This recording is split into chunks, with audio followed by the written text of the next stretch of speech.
បាទជ្រាបសួរបាទខ្ញុំបាទប៉ែនផលិកា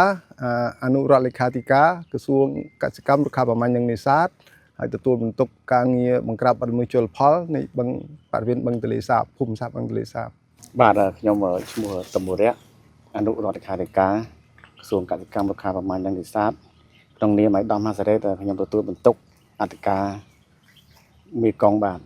ទមូលហេតុអញ្ចេះដោយសារឆ្នាំនេះវាមានឱកាសល្អដែលបឹងទន្លេសាបវាមានទឹកធំហើយ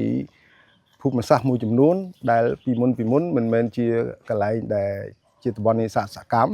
ប៉ុន្តែឆ្នាំនេះវាជាតំបន់នេសាទសកម្មហើយខេត្តកំពង់ឆ្នាំងនៅក្នុងស្រុកកំពង់តាឡាចហើយកំពង់ចាមយើងក្នុងស្រុកបាធាយហ្នឹងគឺមានព្រំដែនជាប់គ្នាហើយដែលនេសាទកន្លែងនេះក៏មានទឹក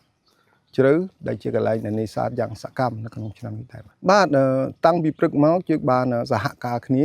រវាងអធិការមេគង្គលើហើយនិងអធិការខាងមុខបឹងទន្លេសាបព្រមទាំងខណ្ឌពាក់ព័ន្ធមានខណ្ឌកំពង់ឆ្នាំងនិងខណ្ឌកំពង់ចាមហើយយើងចូលរួមសហការគ្នាដើម្បីត្រួតពិនិត្យបទល្មើសនេសាទក្នុងរដូវបើកនេះដែលជាពិសេសគឺនៅសល់តែរបាំងស្បៃមុងនៅសល់ដដែលបាទរដូវបិទនេសាទក៏យើងបានបង្ក្រាបទ្រង់ទ្រាយធំហើយប៉ុន្តែរដូវបើកនេសាទយើងបើកឲ្យប្រជាពលរដ្ឋលោកនេសាទបានក៏ប៉ុន្តែត្រូវប្រើប្រាស់ឧបករណ៍ឲ្យស្របទៅតាមច្បាប់ស្តីពីជលផលបាទជាទូទៅយើងឃើញថាពីមួយឆ្នាំទៅមួយឆ្នាំការប្រព្រឹត្តបទល្មើសជលផលនឹងមានការថមថយចុះប៉ុន្តែទោះបីយ៉ាងណាក៏ដោយជាគោលនយោបាយរបស់រាជរដ្ឋាភិបាលយើងជាខំប្រឹងប្រែងបន្តទៅទៀតធ្វើយ៉ាងណាឲ្យការនេសាទចាប់យកកូនត្រីល្អិតហ្នឹងឲ្យកាន់តែកាត់បន្ថយជាអតិបរមាបាទសង្ឃឹមថាព្រំប្រទល់យើងមិនមែនជាប់តែព្រំប្រទល់កំពង់ឆ្នាំងកំពង់ចាមនេះតាមពិតវាជាប់នឹងខេត្តកដាលស្រុកពញាលឺដែរយើងមានផែនការសហការទាំង3មុខព្រួយហ្នឹងដើម្បីធ្វើការជុំគ្នានៅក្នុងភូមិសាស្ត្រដែលមានព្រំប្រទល់ជាប់គ្នាទាំងអស់ពិតប្រាកដហើយពីព្រោះការងារនេះវាត្រូវការសហការគ្នាឲ្យគ្រប់ជ្រុងជ្រោយពីព្រោះភូមិសាស្ត្រមិនមែនជាបើកចំហពេកទេបើសិនតែយើងបំបែកគ្នាជាក្រុមយើងអាចរកឃើញការប្រើប្រាស់ឧបករណ៍បត់ល្មើសនឹងច្រើនជាងយើងធ្វើការដាច់ដោយឡែកពីគ្នាបាទជាចុងក្រោយនេះខ្ញុំក៏សូមអំពាវនាវដល់ប្រជានេសាទសូមលោកមេត្តាគិតផលប្រយោជន៍ជាតិជាធំទោះបីការនេសាទទ្រង់ទ្រាយធំជាបទល្មើសហ្នឹងវាកាន់តែថយទៅវាកាន់តែខ្សត់ទៅបើប្រៀបធៀបទៅពេលមុនក៏ប៉ុន្តែវានៅតែបន្តទៀតហើយនេះសូមបងប្អូន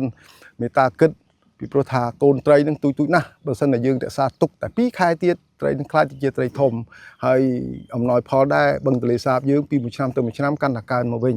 ដោយសារការយល់ដឹងរបស់បងប្អូននឹងដែរប៉ុន្តែនៅតែមានបងប្អូនមួយចំនួនតូចទេដែលគាត់នៅតែបន្តការដាក់ឧបករណ៍នេសាទជាពិសេសគឺបាំងស្អែកមុខតែម្ដង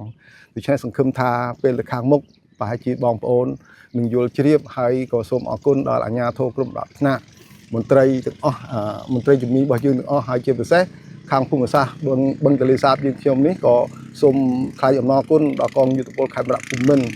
ដែលបានសហការយ៉ាងសកម្មក្នុងការបង្ក្រាបបទល្មើសជលផលដែលធ្វើឲ្យទិន្នផលត្រីឆ្នាំនេះមានដំណឹងថានឹងមានផលច្រើនជាងសពមួយដងបាទសូមអរគុណបាទសូមអរគុណក្នុងនាមឯកឧត្តមរដ្ឋមន្ត្រីក្នុងនាមឯកឧត្តមហាសេរីខ្ញុំក្រុមការងារទាំងអស់សូមបដិញ្ញាចិត្តថានឹងបង្ក្រាបបទល្មើសឲ្យខានតែបានដូចជាព្រៀងរលឹមដើម្បីបង្កើនផលស្តុកត្រីឲ្យបានច្រើនសម្រាប់បម្រើប្រជាពលរដ្ឋបាទសូមអរគុណបាទ